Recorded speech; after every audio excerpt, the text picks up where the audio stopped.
Bonjour et bienvenue dans cette vidéo où nous allons vous présenter les 6 grandes étapes de la campagne de certification sous ISIA. Commençons par la première étape concernant la complétion à 100% de votre campagne. 15 jours avant la date d'audit fixée avec Certivea, il est nécessaire de remplir 2 conditions. La première est l'atteinte d'un taux d'avancement de 100% de votre campagne, c'est-à-dire que l'ensemble des exigences sont renseignées dans la campagne de certification. La deuxième condition est que les réponses aux exigences soient bien justifiées dans l'encart « Justification ». Attention, n'oubliez pas d'indiquer le nom et la page du document de preuve. Nous vous rappelons que les documents de preuve ne sont pas intégrés sous ISIA, mais doivent être présentés le jour de l'audit. L'audit peut être reporté si vous ne répondez pas à ces 2 conditions. Passons maintenant à la deuxième étape, soumettre votre campagne à l'auditeur ou au vérificateur Certivea. Une fois les conditions précédentes remplies, il est nécessaire de soumettre votre campagne de certification à l'auditeur. Pour cela, cliquez sur « Soumettre à l'auditeur ». Cette action permet d'avertir l'auditeur par une notification email que votre campagne est disponible pour la vérification. Le bouton « À soumettre » disparaît et vous n'avez plus la main pour modifier vos réponses aux exigences. Vous êtes en lecture seule. La campagne de certification passe alors du statut « À soumettre » au statut « Soumis » et seul l'auditeur a la main à cette étape de la certification pour préparer son plan d'audit et réaliser l'audit.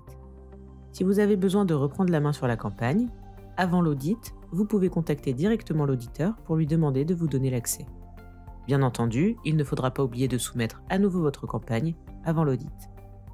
Passons à l'étape 3, l'édition des constats par l'auditeur ou vérificateur. Après la réalisation de l'audit ou de la vérification, l'auditeur ou vérificateur va émettre des constats. Il peut y avoir des points forts, des points sensibles qui sont des points de vigilance pour la phase suivante, et des écarts pour lesquels vous devez apporter une réponse pour que l'auditeur ou vérificateur puisse lever la non-conformité. L'auditeur ou vérificateur vous donnera à nouveau accès en écriture afin de vous permettre de répondre aux écarts et consulter les points forts et sensibles. Le statut de la campagne passe donc de « soumis » à « traitement des constats ». Ce statut vous indique que vous avez la main pour modifier et apporter vos réponses aux écarts. Comme vous l'avez remarqué, le bouton « Soumettre à l'auditeur » est de nouveau disponible. C'est également une confirmation que vous avez bien la main sur la campagne en modification. À cette étape, traitement des constats, seules les exigences associées à un constat seront visibles et accessibles en modification. Pour les autres exigences considérées comme approuvées, elles seront masquées mais réapparaîtront après la levée de tous les écarts. Passons à l'étape 4, répondre aux écarts. Pour visualiser tous les constats, cliquez sur le bouton « Constat ». Chaque constat a un identifiant unique. Les constats peuvent être au statut actif ou clos.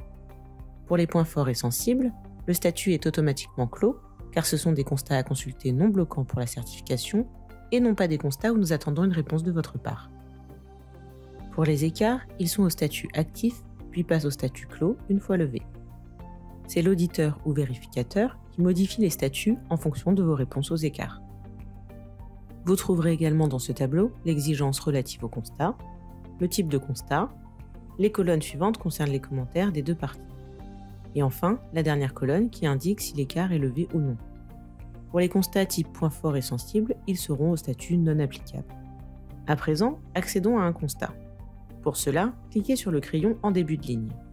Pour chaque constat, un rappel du périmètre est précisé avec le numéro de constat, le statut et là où les exigences relatives au constat. En dessous, le type de constat est précisé. Cette partie est gérée par l'auditeur ou vérificateur. Tout comme les commentaires qui précisent l'objet du constat, si l'écart est levé ou non, et le commentaire final précise les raisons de la levée de l'écart ou le cas échéant si l'écart ne pourra pas être levé pour cette phase. Puis vient votre encart, l'encart de l'équipe projet. C'est ici que vous allez pouvoir apporter les éléments pour la levée de l'écart. Il y a un espace dédié aux commentaires et celui où vous pouvez ajouter des pièces justificatives. N'oubliez pas de sauvegarder et également, si besoin, de modifier la réponse à l'exigence directement dans la campagne. Une fois que vous avez répondu à l'ensemble des écarts, il ne vous reste plus qu'à cliquer sur « Soumettre à l'auditeur ». Cette manipulation aura 2 fonctions. Modifier le statut de la campagne, mais également avertir via une notification l'auditeur qu'il peut procéder à la vérification de vos réponses. Si votre projet a un caractère urgent, nous vous invitons à avertir également l'auditeur par mail. Passons à l'étape 5, compléter vos réponses aux écarts. L'auditeur peut lever ou non des écarts. Ici, nous sommes dans le cadre où vos réponses ne sont pas suffisantes pour la levée de l'écart. Dans ce cas, l'auditeur vous redonnera la main sur la campagne afin de compléter ou d'ajouter de nouveaux éléments pour la lever. Dans le tableau des constats, l'écart reste actif. Consultez alors le dernier commentaire de l'auditeur ou vérificateur pour comprendre pourquoi l'écart n'est pas levé. Puis dans votre encart, commentaire de l'équipe projet, apportez les éléments manquants pour répondre au constat. Enfin, procédez comme nous l'avons vu précédemment. Traitez l'ensemble des écarts non levés, puis cliquez sur « Soumettre à l'auditeur » pour l'avertir qu'il peut de nouveau vérifier les éléments. Passons à la dernière étape. Tous les écarts sont levés. Que se passe-t-il à présent? Une fois que tous les écarts sont levés, l'auditeur va passer la campagne au statut « Approuvé par l'auditeur ». La prochaine étape, qui est réalisée hors ISIA, est la rédaction du rapport d'audit définitif par l'auditeur vérificateur. Il va ensuite transmettre son rapport d'audit définitif au chargé d'opération qui suit votre projet. Et enfin, le chargé d'opération va présenter le projet à l'instance de décision. Si l'instance certifie le projet, le chargé d'opération vous transmettra le ou les certificats du projet. Et pour finir, si d'autres phases sont à certifier, le chargé d'opération ouvrira les accès de la campagne pour la phase suivante. Nous vous remercions d'avoir suivi cette vidéo.